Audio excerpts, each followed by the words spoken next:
बहुत बहुत स्वागत है आप सभी का आपके अपने YouTube channel Shukla study point में। मैं शिवम शुक्ला आप सभी दोस्तों का हार्दिक स्वागत करता हूं। आज के वीडियो के माध्यम से हम लोग चर्चा करेंगे समाज शास्त्र से बनने वाले लगभग 200 से अधिक ऑब्जेक्टिव टाइप के प्रश्नों के बारे में, जो कि आपकी परीक्षा की दृष्टि से बहुत ही महत्वपूर्ण है। एक ही वीडियो में संपूर्ण सिलेबस को कवर करने का प्रयास किया गया है और ये ऐसे प्रश्न हैं जो पिछले 2 वर्षों में आपकी परीक्षा में पूछे गए हैं।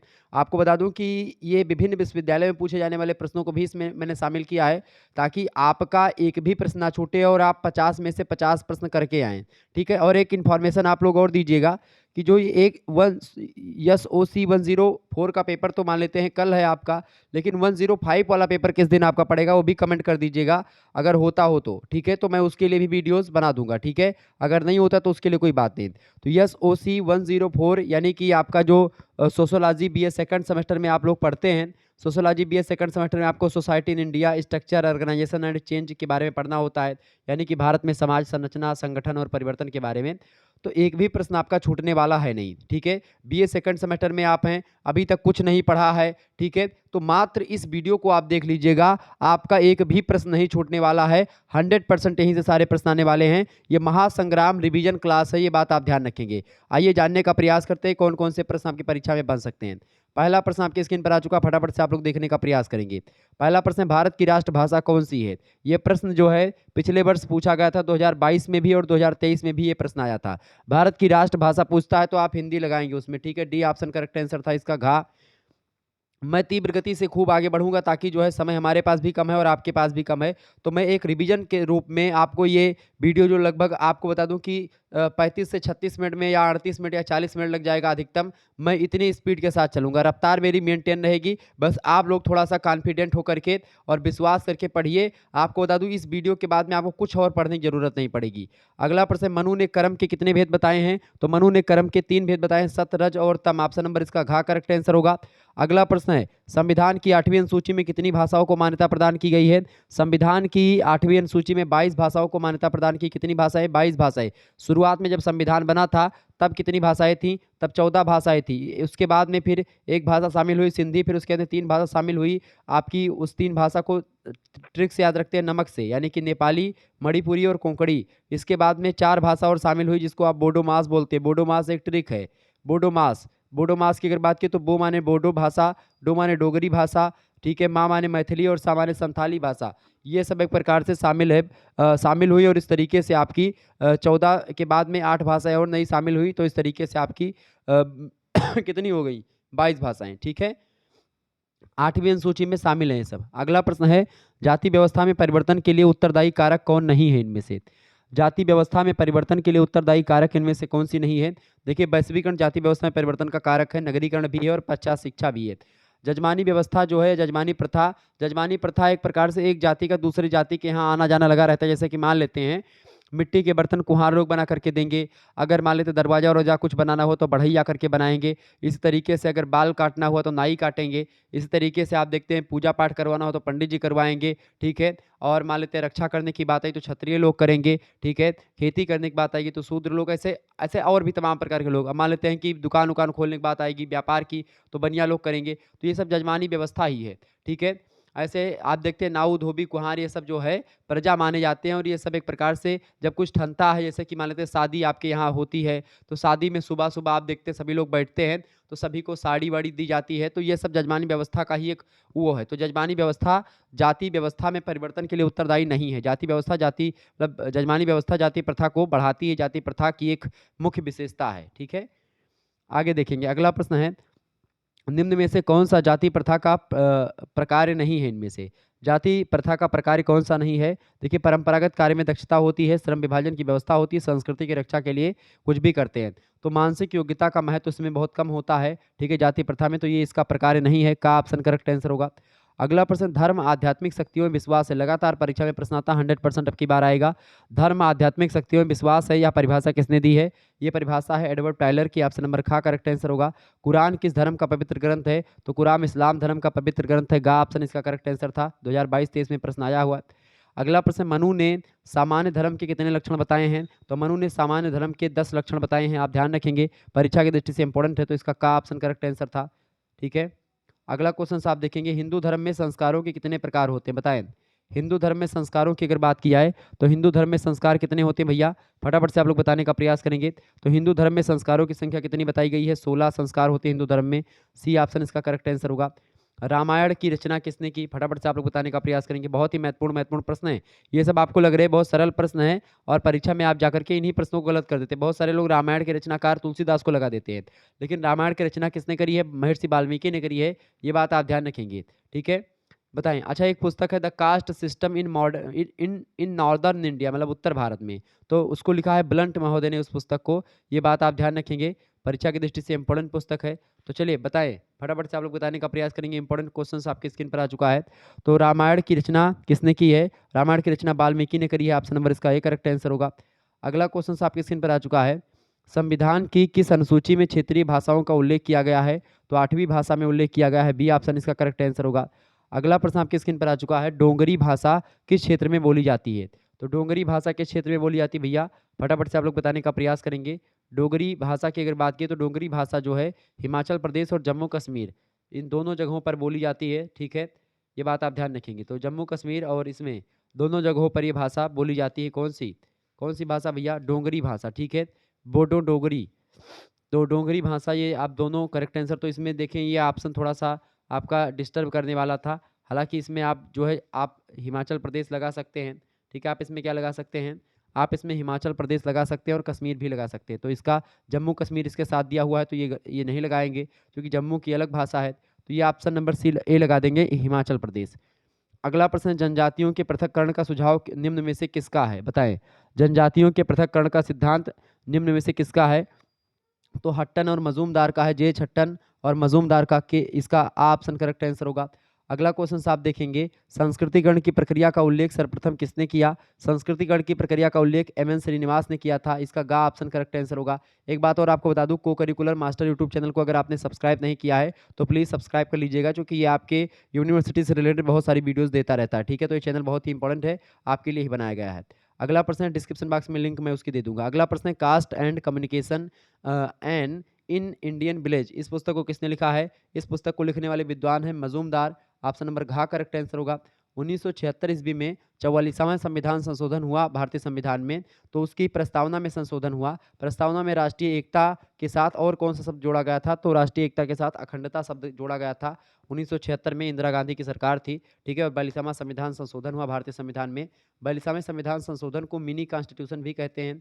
मिनी कॉन्स्टिट्यूशन का मतलब होता है छोटा संविधान, यानी लगभग इसमें 100 से अधिक संशोधन ही कर दिए गए थे भारतीय संविधान में। पूरा संविधान का स्ट्रक्चर ही बदल दिया था इंदिरा गांधी की सरकार के द्वारा।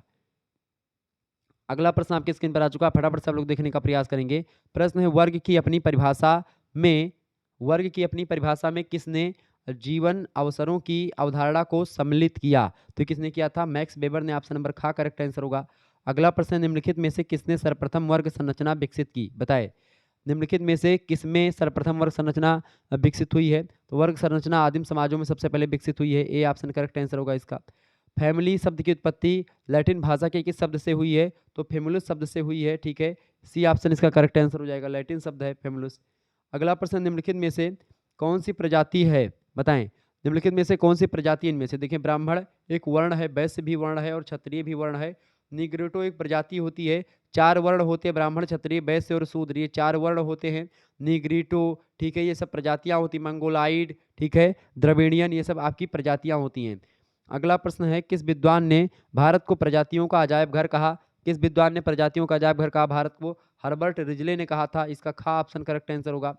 अगला प्रश्न, ग्राम्य नगर शब्द का प्रयोग सर्वप्रथम किसने किया, तो ग्राम्य नगर शब्द का प्रयोग किया था बिल कॉप्स महोदय ने, बिल फॉक्स महोदय। ऑप्शन नंबर इसका का करेक्ट आंसर होगा। ये सब प्रश्न बहुत ही महत्वपूर्ण है। पीपुल्स ऑफ इंडिया या पीपुल ऑफ इंडिया पुस्तक के लेखक हर्बर्ट रिजले। ऑप्शन नंबर इसका घा करेक्ट, मतलब कि खा करेक्ट आंसर होगा। हर्बर्ट रिजले ने लिखा इस पुस्तक को। नेक्स्ट क्वेश्चन आपकी स्क्रीन पर आ चुकी है, फटाफट से आप देखने का प्रयास करेंगे, बताएं। अच्छा बताएं, भारत को भौगोलिक दृष्टि से कितने भागों में बांटा गया है, तो 5 भागों में बांटा गया है। ये बात आप ध्यान रखेंगे, ओके। चले, प्रश्न है, भारतीय समाज के अध्ययन के लिए संरचनात्मक प्रकार्यात्मक परिप्रेक्ष्य को अपनाया, किसने अपनाया, तो भारतीय समाज के अध्ययन के लिए संरचनात्मक प्रकार्यात्मक परिप्रेक्ष्य को किसने अपनाया था, A.R. देसाई ने अपनाया। ऑप्शन नंबर इसका घा करेक्ट आंसर होगा।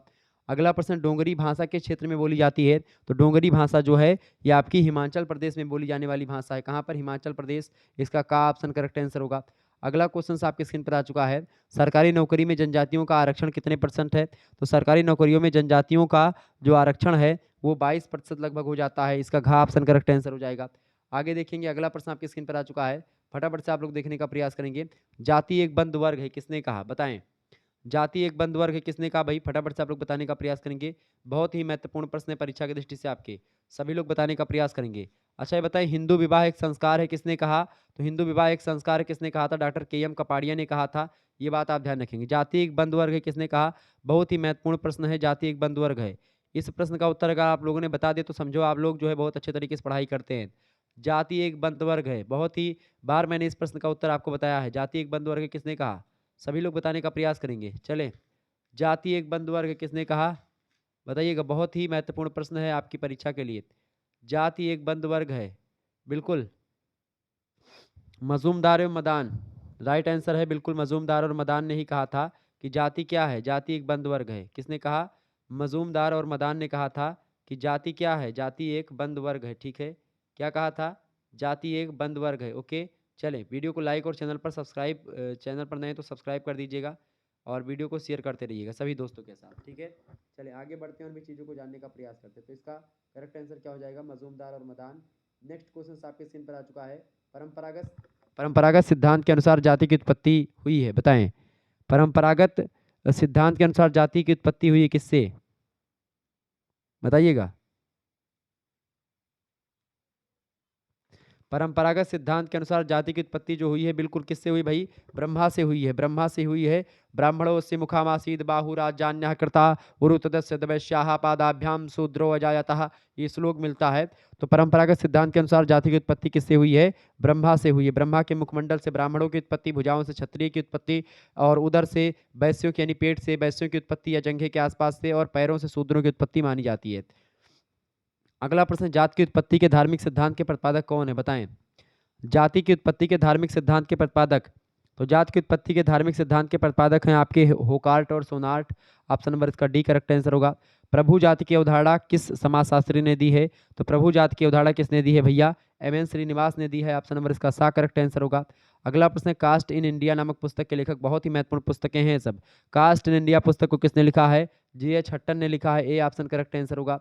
अगला क्वेश्चन आप देखेंगे, जब एक वर्ग पूर्णतः आनुवंशिकता पर आधारित होता है तो हम उसे जाति कहते हैं। यह कथन किस विद्वान ने कहा था या किस समाजशास्त्री का है? बहुत ही महत्वपूर्ण है। तो चार्ल्स कूले ने कहा था कि जब एक वर्ग जो होता है, एक क्लास जो होता है, जब पूर्ण रूप से आनुवंशिकता पर आधारित होता है तो हम उसको क्या बोलते हैं? उसको हम जाति बोलते हैं, उसको हम कास्ट बोलते हैं। यह कथन किसने कहा था? चार्ल्स कूले ने कहा था। ठीक है, आगे देखिएगा, जाति की उत्पत्ति का उल्लेख किस पुरुष सूक्त में किया गया है? तो पुरुष सूक्त जो है में किया गया, किस में किया गया है? पुरुष सूक्त में किया गया है। जाति की उत्पत्ति का उल्लेख किस में किया गया? पुरुष सूक्त में। और पुरुष सूक्त किस में है? तो ऋग्वेद में पुरुष सूक्त है। ऑप्शन नंबर इसका बा करेक्ट आंसर होगा। जो मैंने श्लोक बताया था आपको कि ब्राह्मणोऽस्य मुखामासीद बाहुराजान्यः कर्ता उरुतदस्य वैश्याः पादाभ्याम शूद्रो जाता, यह आपको ऋग्वेद में ही पुरुष सूक्त में मिल जाएगा। अगला प्रश्न, निम्नलिखित में से कौन सा कारण जाति प्रथा में परिवर्तन के लिए उत्तरदायी नहीं है? बताएं, जाति प्रथा में परिवर्तन के लिए उत्तरदायी कारण कौन सा नहीं है इनमें से? देखिए, स्वतंत्रता आंदोलन है, प्रजातंत्र भी है और स्त्री शिक्षा में वृद्धि भी जाति प्रथा में परिवर्तन का कारण है। मानव का चंद्रमा पर पहुंचना ये कोई जाति प्रथा का परिवर्तन का कारण नहीं है। सी ऑप्शन इसका करेक्ट आंसर होगा। अगला प्रश्न, निम्नलिखित में से कौन सा कथन असत्य है? बताएं, कौन सा कथन असत्य है? देखिए, वर्तमान में जातीय संस्करण में परिवर्तन हो रहा है, बिल्कुल हो रहा है। औद्योगिकरण ने जाति व्यवस्था को मजबूत किया नहीं, औद्योगिकरण के द्वारा जाति प्रथा में परिवर्तन हुआ है। वर्तमान में जातियों के खान पान के नियमों में कठोरता समाप्त हो रही है, बिल्कुल हो रही है। वर्तमान में विवाह प्रतिबंधों में शिथिलता आ रही है, बिल्कुल। जैसे वो विवाह प्रतिबंध, जैसे अपने ही जाति में विवाह करते थे लोग, आजकल तो अलग अलग जातियों में विवाह करने लगे हैं, अलग अलग जातियों के यहाँ भोजन भी कर रहे हैं। तो क्या हो रहा है कि ये जो नियम कायदे थे पहले के वो खत्म हो रहे हैं। तो यानी कि तीनों कथन बिल्कुल सही हैं। केवल बी वाला जो है, औद्योगिकरण ने जाति व्यवस्था को मजबूत नहीं किया है, जाति व्यवस्था को कमजोर किया है औद्योगिकरण ने। अगला प्रश्न, निम्न में से भारत के अतिरिक्त और किस देश ने जातीय समूह की स्थिति आपको मिलेगी? फ्रांस, अमेरिका, इंग्लैंड या अरब में? बताएं, कहाँ पर मिलेगी भाई? तो बिल्कुल अरब कंट्रीज में आपको जाति व्यवस्था मिलेगी। ऑप्शन नंबर सा करेक्ट आंसर होगा। अगला प्रश्न, इन इक्वलिटी नामक पुस्तक किसने लिखी है? इन इक्वलिटी पुस्तक को लिखा डेरेन ड्रार्फ ने। ऑप्शन नंबर इसका ए करेक्ट आंसर होगा। आगे देखेंगे, अगला प्रश्न आपकी स्क्रीन पर आ चुका, बहुत ही जबरदस्त क्वेश्चन है, परीक्षा की दृष्टि से आपके ऐसे ही प्रश्न आएंगे। भारत में एक समय कामकाजी महिलाओं का परसेंटेज बताएं। भारत में प्रश्न आपसे पूछा गया है, भारत में जो पूछा गया कि भारत में एक समय कामकाजी महिलाओं का प्रतिशत क्या है। तो एक समय भारत की महिलाओं का जो एक प्रकार से कामकाजी महिलाओं का परसेंटेज है वो लगभग 39% महिलाएं कामकाजी हैं। बी ऑप्शन राइट आंसर होगा। हिंदू समाज की इकाई व्यक्ति नहीं है वरन संयुक्त परिवार है, किसने कहा था। तो हिंदू समाज की इकाई व्यक्ति नहीं वरन संयुक्त परिवार है, ये कथन कहा था के.एम. पाणिक्कर ने। ऑप्शन नंबर इसका आ करेक्ट आंसर होगा। बढ़िया प्रश्न है। संयुक्त परिवार में कम से कम कितनी पीढ़ी के सदस्य रहते हैं। तो संयुक्त परिवार में कम से कम 3 पीढ़ी के सदस्य रहते हैं। ठीक है, जैसे आपके दादा, आपके पापा और आप। ठीक है, लगभग ये 3 पीढ़ी हो गई। अगला प्रश्न, हिंदू सोसाइटी इन इंटरप्रिटेशन नामक पुस्तक के लेखक। हिंदू सोसाइटी इन इंटरप्रिटेशन पुस्तक के लेखक कौन है। इस पुस्तक को लिखा है श्रीमती इरावती कर्वे जी ने। ऑप्शन नंबर इसका सा करेक्ट आंसर होगा। अगला प्रश्न, निम्नलिखित में से कौन सा संयुक्त परिवार का दोष है। संयुक्त परिवार का दोष इनमें से कौन सा है। देखिए, जनसंख्या में वृद्धि होती है, बाल विवाह भी इसमें होता है, स्त्रियों की दुर्दशा हो जाती है संयुक्त परिवार में। तो डी ऑप्शन करेक्ट आंसर होगा ये सभी। अगला क्वेश्चन आप देखेंगे, किनशिप ऑर्गेनाइजेशन इन इंडिया पुस्तक के लेखक। किनशिप ऑर्गेनाइजेशन इन इंडिया पुस्तक को लिखा है किसने। इरावती कर्वे ने। ऑप्शन नंबर इसका बा करेक्ट आंसर होगा। अगला क्वेश्चन आप देखेंगे, निम्नलिखित में से कौन सा कारक संयुक्त परिवार में हो रहे परिवर्तन के लिए उत्तरदायी है, बताएं। निम्नलिखित में से कौन सा कारक संयुक्त परिवार में हो रहे परिवर्तन के लिए उत्तरदायी कारक है। तो देखें, पाश्चात्य संस्कृति बिल्कुल है, औद्योगिकरण और नगरीकरण भी संयुक्त परिवार में परिवर्तन के लिए जिम्मेदार है, महिला शिक्षा भी। ऑप्शन नंबर डी लगा देंगे, उपयुक्त सभी, यानी ये सभी। अगला प्रश्न, हिंदू मनोवृत्तियां आज भी संयुक्त परिवार के पक्ष में हैं, यह कथन किसने बताया। तो हिंदू मनोवृत्तियां आज भी संयुक्त परिवार के ही पक्ष में है, बिल्कुल। ये कथन किसका है। ये कथन डॉक्टर के.एम. कपाड़िया का है, सी ऑप्शन। आज भी घर में बंटवारा लोग होने से डरते हैं और घर में बंटवारा करना नहीं चाहते, लेकिन करना पड़ता है। ठीक है, और गाँव वगैरह में कहावत है भाई कि बांटे और मरस के बचा है। ठीक है, यानी बांटने से और बढ़ने से कोई बचा नहीं, मतलब कि हमेशा परिवार भंग होता है। अगला प्रश्न, भारतीय समाज में परिवार का परंपरागत स्वरूप। भारतीय समाज में परिवार का परंपरागत स्वरूप जो था ये संयुक्त परिवार का ही था। ऑप्शन नंबर इसका सा करेक्ट आंसर होगा। संयुक्त परिवार के विघटन का मुख्य कारण कौन सा है। संयुक्त परिवार के विघटन का मुख्य कारण जो है वो आपका पाश्चात्य संस्कृति है। ऑप्शन नंबर इसका आ करेक्ट आंसर होगा। अगला प्रश्न, संयुक्त परिवार में सर्वोच्च स्थान किसे प्राप्त है। संयुक्त परिवार में सर्वोच्च स्थान किसको मिला हुआ है। कर्ता को मिलता है, यानी जो प्रधान होता है उसको। अगला प्रश्न, निम्नलिखित में से कौन सा ग्रामीण वर्ग संरचना का भेद नहीं है। ग्रामीण वर्ग संरचना का क्या भेद नहीं इनमें से भाई।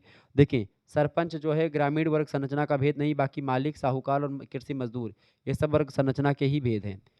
आगे देखेंगे, अगला प्रश्न आपके स्क्रीन पर आ चुका है, फटाफट से आप लोग देखने का प्रयास करेंगे, इंपॉर्टेंट क्वेश्चन है, चलें बताने का प्रयास करेंगे। प्रश्न आपके स्क्रीन पर आ चुका है। प्रश्न है भैया कि एक आकस्मिक, प्रश्न क्या दिया हुआ है, एक आकस्मिक अवलोकन कर्ता के लिए क्षेत्रीय निवास ग्राम कहलाते हैं। यहाँ अधिकांश रूप में खेती होती है तथा खेतों का वितरण हो जाता है, या किसने कहा था, बताएं। ये कथन किसका है, फटाफट से आप लोग बताने का प्रयास करेंगे। एक आकस्मिक अवलोकनकर्ता के लिए क्षेत्रीय निवास ग्राम कहलाते हैं और यहाँ अधिकांश रूप से खेती होती है तथा खेतों का वितरण जो होता है वो रहता है, खेत बटे हुए होते हैं। ये श्रीमती इरावती कर्वे ने कहा था, ए ऑप्शन करेक्ट आंसर होगा। वर्तमान समय में नगर और गांव दोनों में कौन सी विशेषता सामान्य है। तो वर्तमान समय में गांव और नगर में गतिशीलता जो है समान है। Option number B correct answer होगा। अगला प्रश्न, ग्रामीण नगरीय संबंध की स्पष्ट करने वाली दशा को क्या कहते हैं। तो ग्रामीण नगरीय संबंध को स्पष्ट करने वाली दशा को ग्रामीण नगरीय सातत्य बोलते हैं। ऑप्शन नंबर इसका डी करेक्ट आंसर होगा। अगला प्रश्न, निम्न में से कौन सी विशेषता भारत में ग्रामीण नगरीय संबंध को अभिव्यक्त करती है, बताएं। निम्नलिखित में से कौन सी विशेषता भारत में ग्रामीण नगरीय संबंध को अभिव्यक्त करती है। तो विशेषता कौन सी है, देखिए, प्रतियोगिता पर आधारित अर्थव्यवस्था, लोकतांत्रिक नेतृत्व का विकास और भूभागीय गतिशीलता, ये सब विशेषताएं ऐसी हैं जो भारत में ग्रामीण नगरीय संबंध को अभिव्यक्त करती हैं। डी ऑप्शन उपरोक्त सभी विशेषताएं। अगला प्रश्न है, किस भारतीय समाजशास्त्री ने ग्राम्य नगरीय समुदाय की अवधारणा प्रस्तुत की, बताएं। तो किस भारतीय समाजशास्त्री ने ग्राम्य नगरीय समुदाय की अवधारणा प्रस्तुत की थी। तो डॉक्टर जी.एस. घुरिये ने। Option number A correct answer होगा। अगला प्रश्न है, उस लेखक का नाम क्या है जिसने ग्राम और नगर की जीवन शैली को एक दूसरे से पूर्णतः अलग माना, पूर्णतः भिन्न माना। तो विद्वान है डॉक्टर, मतलब कि बिर्थ महोदय। ऑप्शन नंबर इसका बी करेक्ट आंसर होगा। नेक्स्ट क्वेश्चन है, निम्न में से कौन सी विशेषता नगर तथा गांव के रूप में, मतलब कि में समान रूप से पाई जाती है।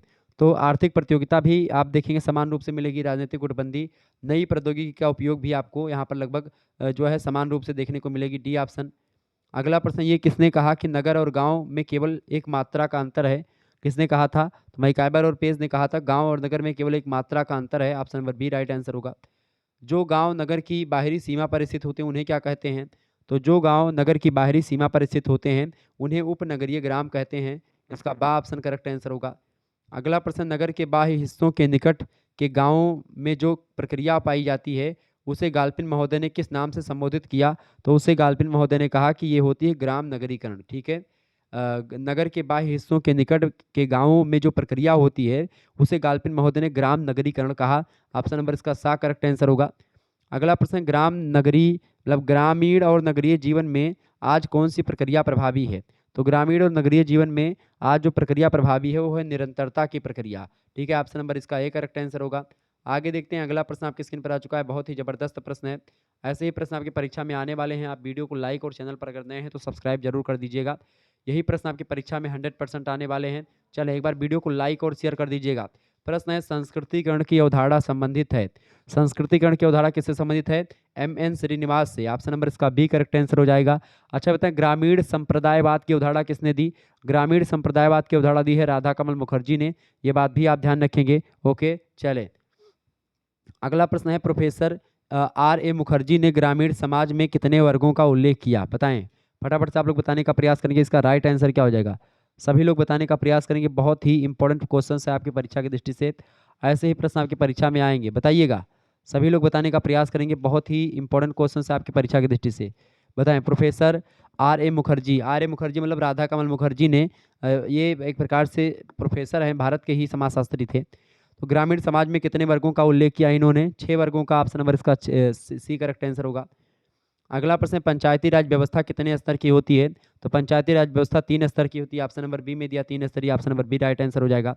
ठीक है, तो जो पंचायती राज व्यवस्था 3 स्तर की कौन सी है? पहली होती है ग्राम स्तर, दूसरी होती है मंडल स्तर यानी जिसको आप ब्लॉक स्तर भी बोलते हैं, और तीसरी होती है आपकी जिला स्तर यानी जिला पंचायत। ठीक है, आगे देखिएगा, इंडियन विलेज पुस्तक के लेखक कौन है? इंडियन विलेज पुस्तक को लिखा है एस.सी. दुबे ने। Option number B correct answer हो जाएगा। नेक्स्ट क्वेश्चन आपके स्क्रीन पर आ चुका, पश्चिमीकरण की अवधारणा किससे संबंधित है? पश्चिमीकरण की अवधारणा भी एम.एन. श्रीनिवास से रिलेटेड है। ये बात आप ध्यान रखेंगे। Okay, SC. दुबे का जन्म कब हुआ था? 1922 में, मृत्यु 1996 में। अगला प्रश्न है, कौन पंचायती राज का निम्नतम स्तर है? बताएं पंचायती राज का निम्नतम स्तर कौन सा है? निम्नतम स्तर, छोटा स्तर, ग्राम पंचायत। ऑप्शन नंबर इसका ए करेक्ट आंसर होगा। अगला प्रश्न है, social science in changing society पुस्तक के लेखक। Social science in changing society पुस्तक को लिखा है एस.सी. दुबे ने। Option number B correct answer होगा। 2023 में प्रश्न आया है। Structure theory and social structure पुस्तक के लेखक कौन है? 1949 में पुस्तक प्रकाशित हुई थी। रॉबर्ट के मर्टन ने इस पुस्तक को लिखा है। बी ऑप्शन राइट आंसर होगा। Structure theory and social structure पुस्तक के लेखक Robert Merton. Option number B correct answer होगा। अगला प्रश्न, निम्नलिखित में से कौन सा वर्ग गांव में नहीं पाया जाता है? तो कौन सा वर्ग गांव में नहीं पाया जाता है? मध्य वर्ग गांव में नहीं पाया जाता है। सी ऑप्शन, एक मिनट, कौन सा वर्ग गांव में नहीं पाया जाता? देखिए, श्रमिक वर्ग गांव में पाया जाता है। श्रमिक वर्ग, देखिए, भूस्वामी वर्ग गांव में पाया जाता है, कृषक वर्ग पाया जाता है और मध्यम वर्ग भी पाया जाता है। श्रमिक वर्ग नहीं पाया जाता है। ऑप्शन नंबर इसका ये करेक्ट आंसर होगा। श्रमिक वर्ग जो होता है यानी मजदूर वाला जो एरिया होता है, ये शहरों में आपको देखते हैं मजदूर वर्ग। ठीक है, तो इसका करेक्ट आंसर क्या हो जाएगा? इसका करेक्ट आंसर हो जाएगा ए ऑप्शन, श्रमिक वर्ग जो है गाँव में नहीं पाए जाते हैं। ठीक है, नेक्स्ट क्वेश्चन आप देखेंगे। अगला प्रश्न आपके स्क्रीन पर आ चुका है, तंजौर के श्रीपुरम गाँव का अध्ययन करके जाति वर्ग की सह उपस्थिति का उल्लेख किसने किया था? तो आंद्रे बिताई ने करा था। ऑप्शन नंबर इसका सी करेक्ट आंसर होगा। अगला प्रश्न आपकी स्क्रीन पर आ चुका है, गांव में मुख्यतः कितने वर्ग पाए जाते हैं? तो गांव में 3 वर्ग पाए जाते हैं। बी ऑप्शन करेक्ट आंसर हो जाएगा इसका। नेक्स्ट क्वेश्चन आपके स्क्रीन पर आ चुका है, नगरीय संस्कृति में सामान्य आपराधिक व्यवहारों के द्वारा आजीविका उपार्जित करने वाले निम्न वर्ग के एक भाग को क्या कहा जाता है? तो उसको पदभ्रष्ट वर्ग कहते हैं। ऑप्शन नंबर इसका ए करेक्ट आंसर हो जाएगा।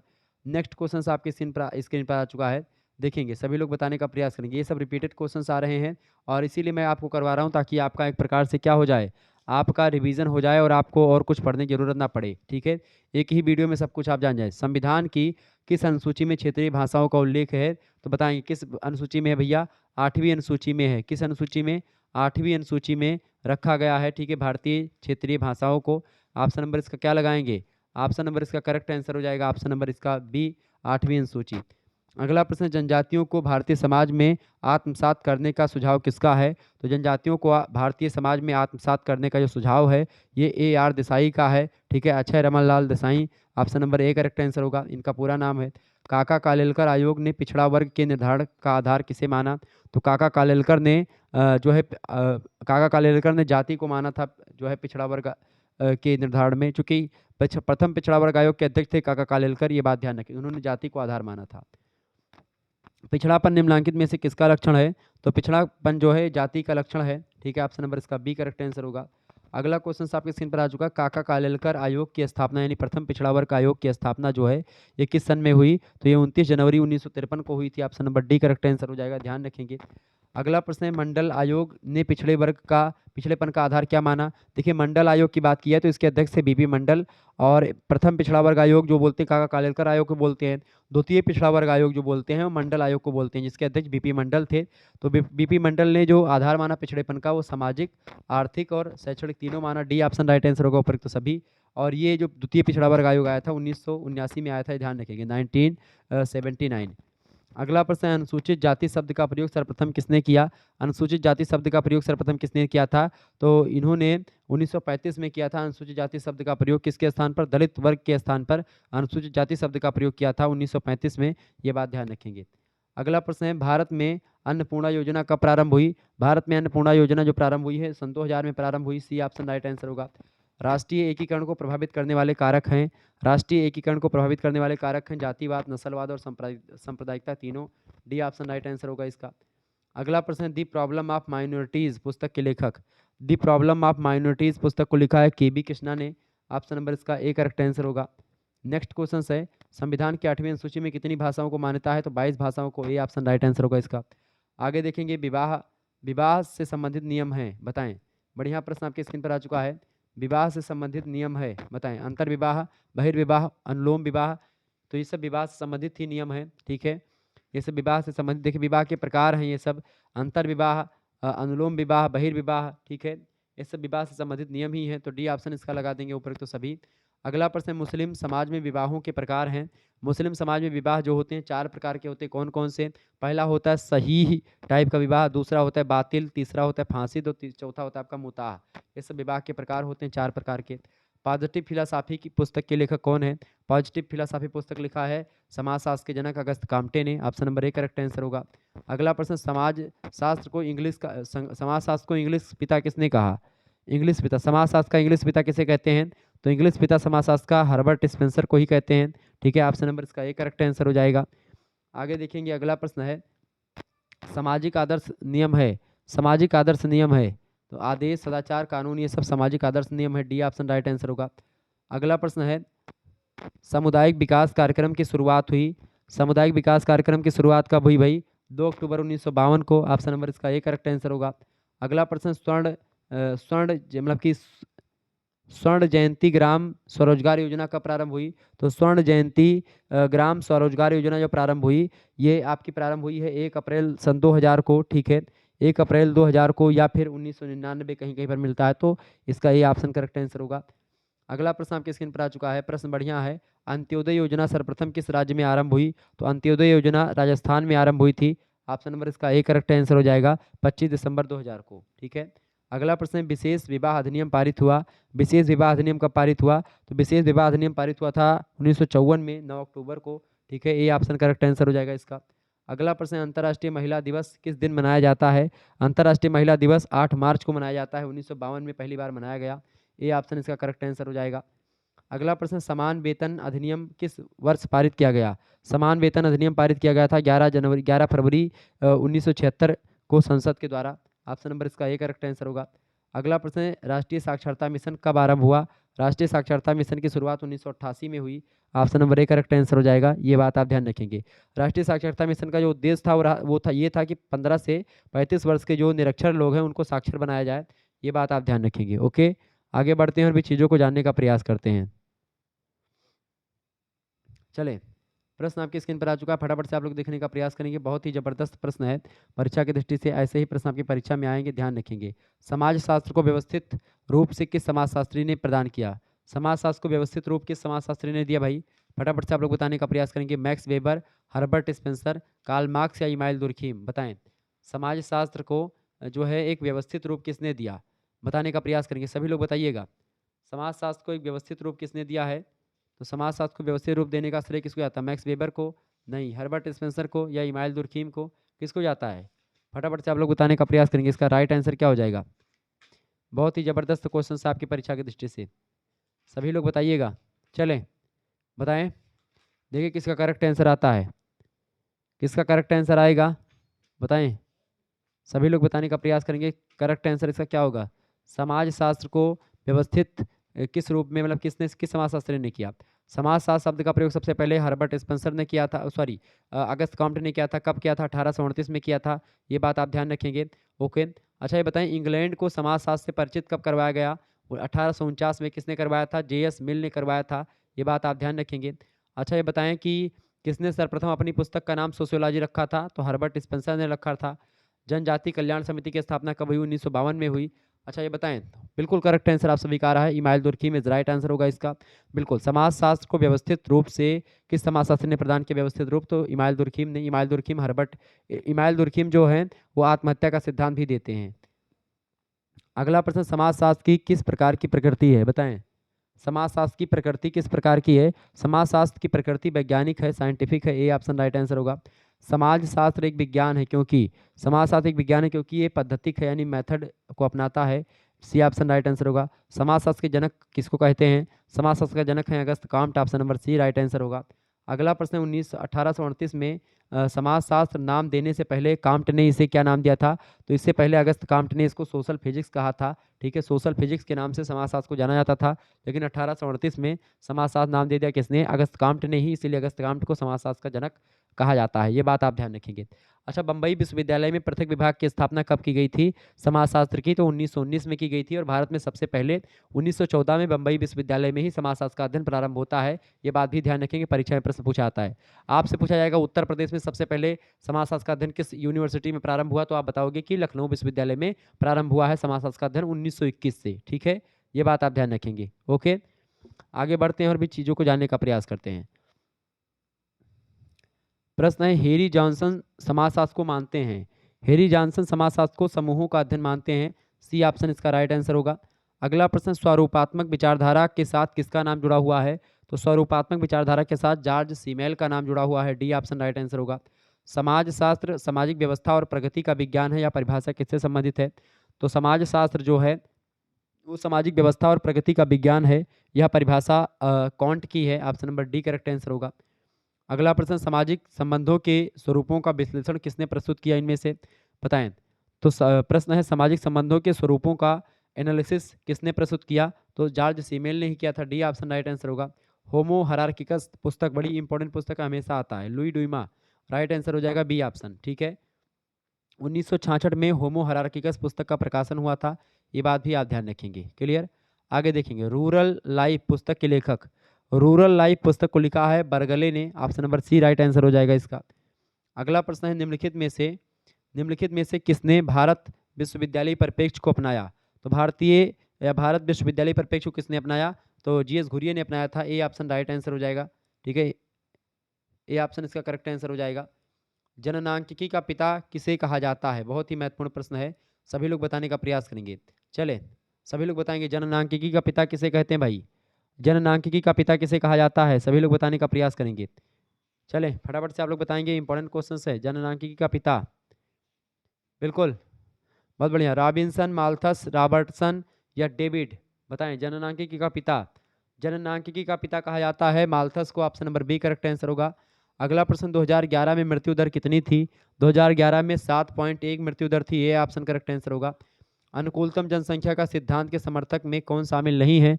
अनुकूलतम जनसंख्या के सिद्धांत के समर्थक कौन नहीं है? डेविस नहीं है, बाकी डाल्टन, एडवर्ड और रॉबिन्सन, ये लोग अनुकूलतम जनसंख्या सिद्धांत के समर्थकों में आते हैं। ठीक है, अगला प्रश्न है, संयुक्त राष्ट्र संघ की रिपोर्ट 2015 के अनुसार 2022 में भारत की जनसंख्या की दृष्टि में विश्व का कौन सा स्थान होगा? तो विश्व का प्रथम स्थान होगा, और बिल्कुल ये एक प्रकार से स्थान हो भी गया। सी ऑप्शन राइट आंसर होगा। अगला प्रश्न है, an essay on principles of population, इस पुस्तक के लेखक बताएं। An essay on principles of population, इस पुस्तक के लेखक हैं कौन? Thomas Robert Malthus. Option number D correct answer हो जाएगा। अगला क्वेश्चन आप देखेंगे, भारत में 2011 की जनगणना के अनुसार कितनी महिलाएं हैं? भारत में 2011 की जनगणना के अनुसार महिलाओं की संख्या लगभग 58.74 करोड़ के आसपास। ऑप्शन नंबर इसका ए करेक्ट आंसर होगा। अगला प्रश्न है, 2001 से 2011 में भारत की जनसंख्या वृद्धि कितनी थी? तो 17.7%। Option number B correct answer होगा।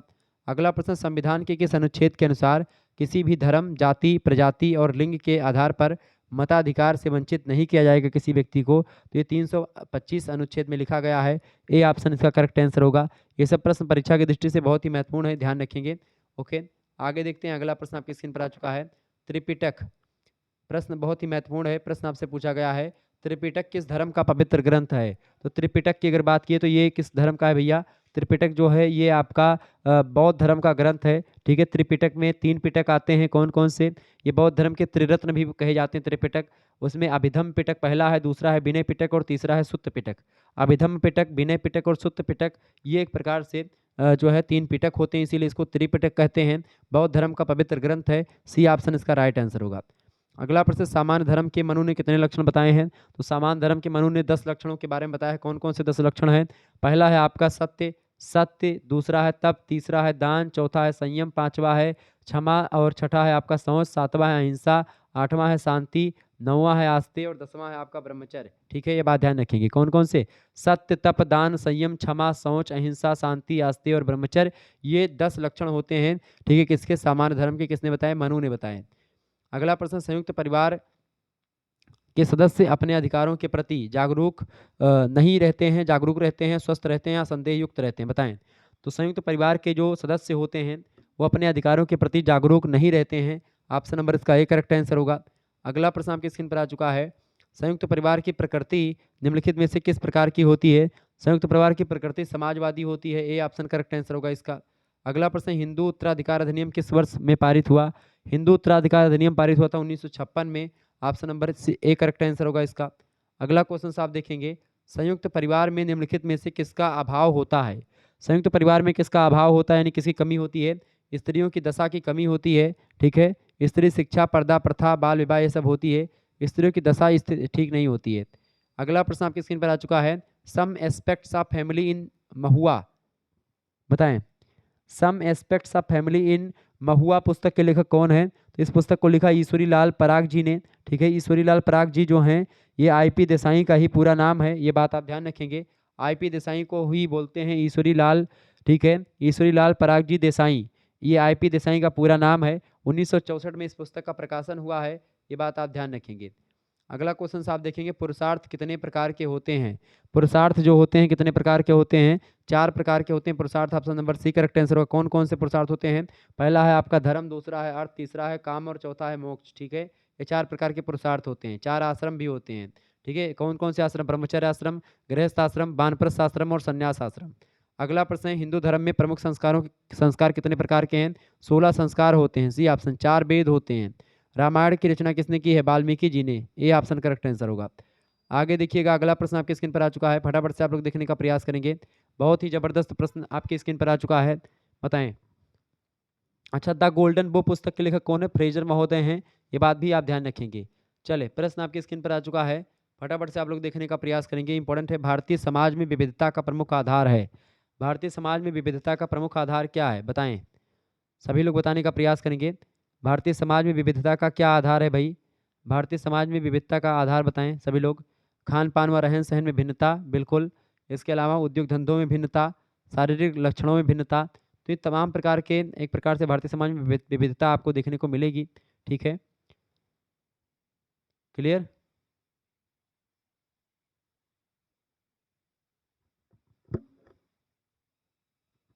तो भारतीय समाज में विविधता का प्रमुख जो आधार रहा है वो आपका इनमें से सभी रहा है। डी ऑप्शन इसका करेक्ट आंसर होगा।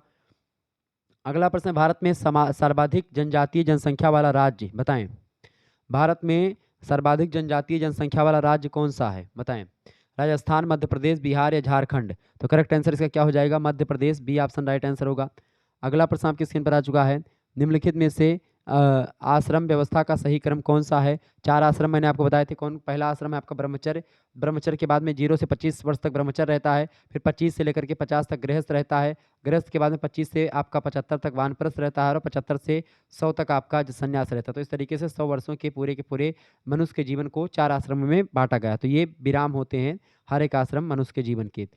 अगला प्रश्न, किनशिप ऑर्गेनाइजेशन इन इंडिया पुस्तक के लेखक कौन है? श्रीमती इरावती कर्वे। बहुत ही महत्वपूर्ण पुस्तक है, हमेशा प्रश्न परीक्षा में आता है। अगला प्रश्न, मानव का निर्माण करना मेरे लिए पर्याप्त है, यह कथन किसका है? मानव का निर्माण करना मेरे लिए पर्याप्त है, यह कथन किसने कहा था? डॉक्टर डीपी मुखर्जी ने कहा था। आप Dhurjati Prasad Mukherjee, option number 1 correct answer होगा। अगला प्रश्न, निम्न में से दलितों का मसीहा कौन कहलाता है? दलितों का मसीहा जो है ये डॉक्टर अंबेडकर कहलाते हैं। डी ऑप्शन राइट आंसर होगा। अगला प्रश्न आपकी स्क्रीन पर आ चुका है। निम्नलिखित में से कौन सा विद्वान द्वंद्वात्मक उपागम का समर्थक था? द्वंद्वात्मक उपागम के समर्थक कौन थे भैया? डॉक्टर मुखर्जी जो थे ये द्वंद्वात्मक भौतिक मतलब द्वंद्वात्मक के समर्थक थे, द्वंद्वात्मक उपागम के। सी ऑप्शन राइट आंसर होगा। The family in India critical essay पुस्तक किसने लिखी है? The family in India critical essay पुस्तक 1998 में प्रकाशित हुई है। इस पुस्तक को एम शाह ने लिखी है। ए ऑप्शन करेक्ट आंसर होगा। हिंदू सामाजिक संगठन का प्रमुख आधार कौन सा है? हिंदू सामाजिक संगठन का प्रमुख आधार कौन सा है भाई? तो इनमें से वर्ण व्यवस्था, जाति व्यवस्था और आश्रम व्यवस्था ये तीनों रहे हैं। डी ऑप्शन ये सभी। अगला क्वेश्चन है, भारतीय समाज के अध्ययन के बारे में कौन सा दृष्टिकोण प्राथमिक स्रोत के महत्व को स्वीकार करता है? तो प्राथमिक स्रोत के महत्व को कौन स्वीकार करता है? शास्त्रीय दृष्टिकोण और क्षेत्राधारित दृष्टिकोण, ये दोनों करते हैं। सी ऑप्शन राइट आंसर होगा। आ और बा दोनों। आगे देखिएगा, अगला प्रश्न है, निम्नलिखित में से कौन मतलब कि निम्नलिखित में से किस विद्वान ने रामपुरा गांव का अध्ययन किया? तो रामपुरा का गांव का अध्ययन किसने किया था भैया? किसने किया था? एम.एन. श्रीनिवास ने किया था। ठीक है, मैसूर में पड़ता है रामपुरा गांव, ये बात ध्यान रखेंगे।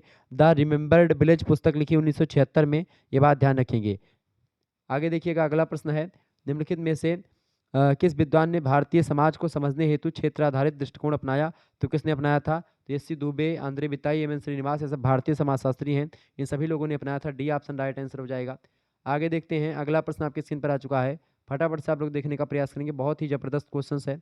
चले, प्रश्न है, बंगला किस भारतीय मतलब किस भाषाई परिवार की भाषा है? बांग्ला जो है वो किस भारतीय परिवार की भाषा है? बताएं सभी लोग, फटाफट से आप लोग बताने का प्रयास करेंगे, बहुत ही महत्वपूर्ण प्रश्न है। बांग्ला जो है द्रविड़ है, ये इंडो यूरोपीय है या इंडो ऑस्ट्रेलियाइड है? बताएं। ये बढ़िया प्रश्न आपकी परीक्षा की दृष्टि से आ चुका है, फटाफट से आप लोग बताने का प्रयास करेंगे। बांग्ला जो है ये किस भाषाई परिवार की भाषा है? बांग्ला किस भाषाई परिवार की भाषा भाई? फटाफट से आप लोग बताने का प्रयास करेंगे। तो बांग्ला किस भाषाई परिवार की भाषा है? सभी लोग बताइएगा, इंपॉर्टेंट क्वेश्चन है परीक्षा की दृष्टि से आपके।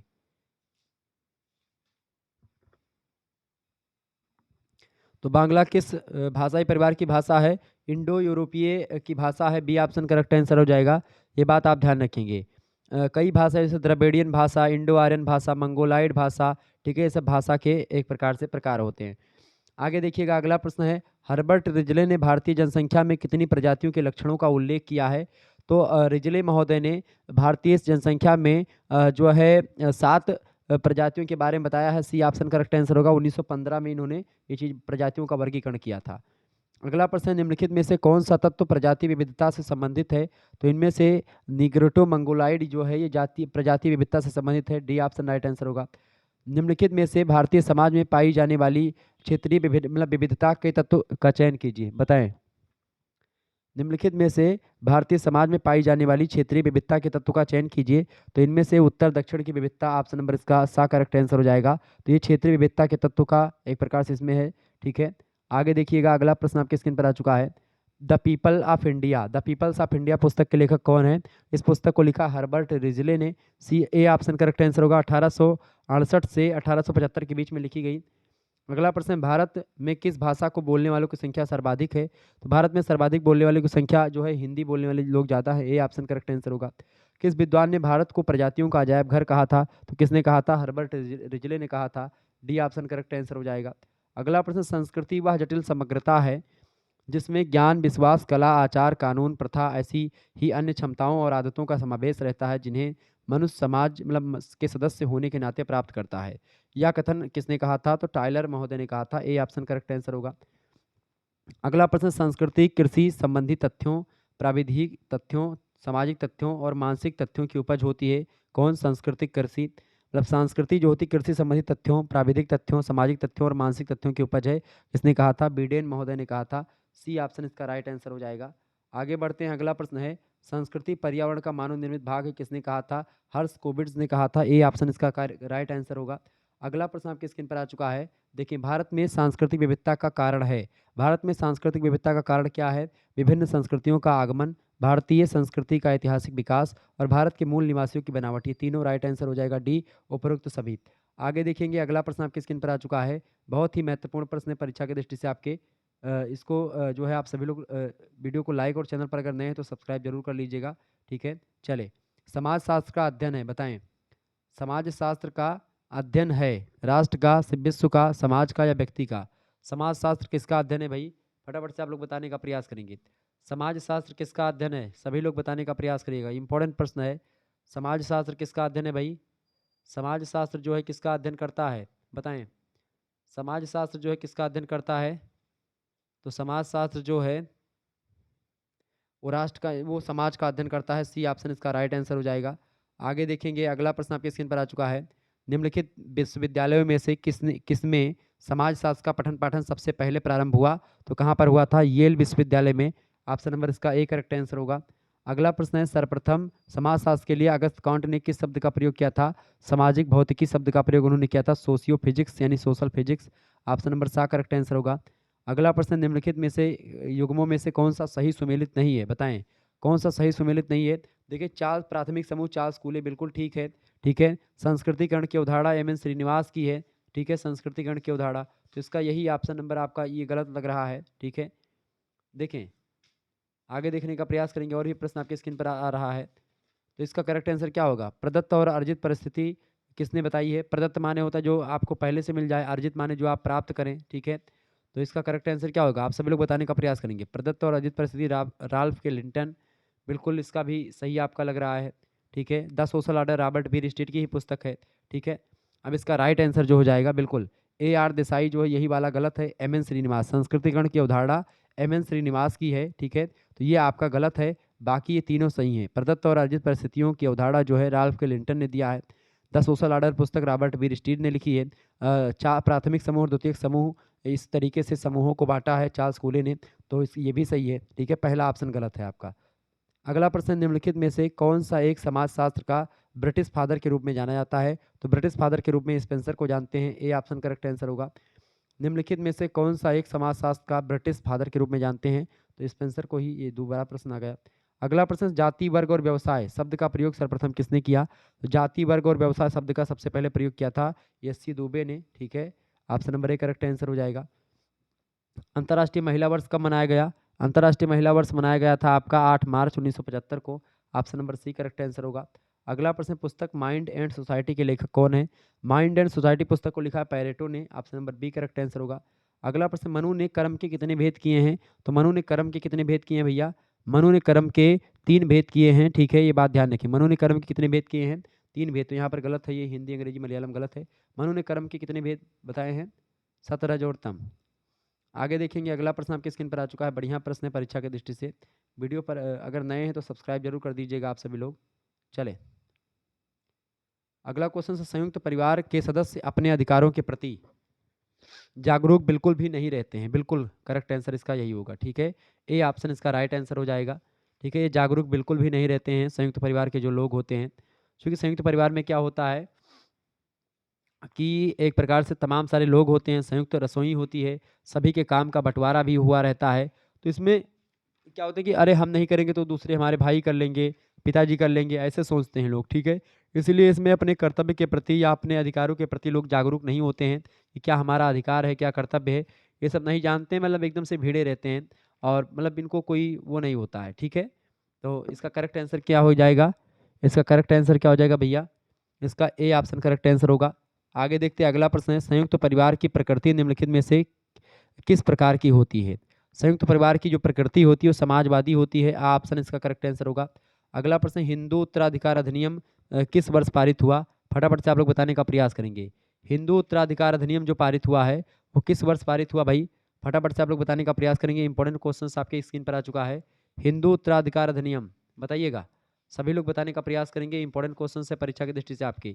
हिंदू उत्तराधिकार अधिनियम जो है वो किस वर्ष पारित हुआ, भाई बताएं।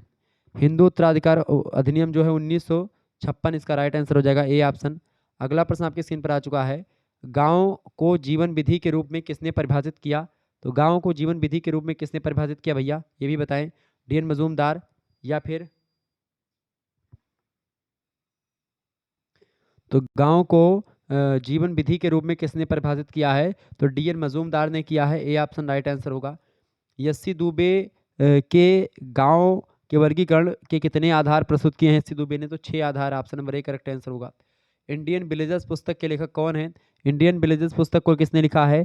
एस.सी. दुबे ने लिखा है इंडियन विलेजेस पुस्तक को, ठीक है, एस.सी. दुबे। लेकिन एस.सी. दुबे ऑप्शन में आपको दिया नहीं गया है, तो इसका करेक्ट आंसर क्या लगा सकते हैं आप? एस.सी. दुबे अगर ना दिया हो तो एम.एन. श्रीनिवास भी लगा सकते हैं, ए ऑप्शन करेक्ट आंसर होगा। नियोजित परिवर्तन का उद्देश्य है, नियोजित परिवर्तन का क्या उद्देश्य है?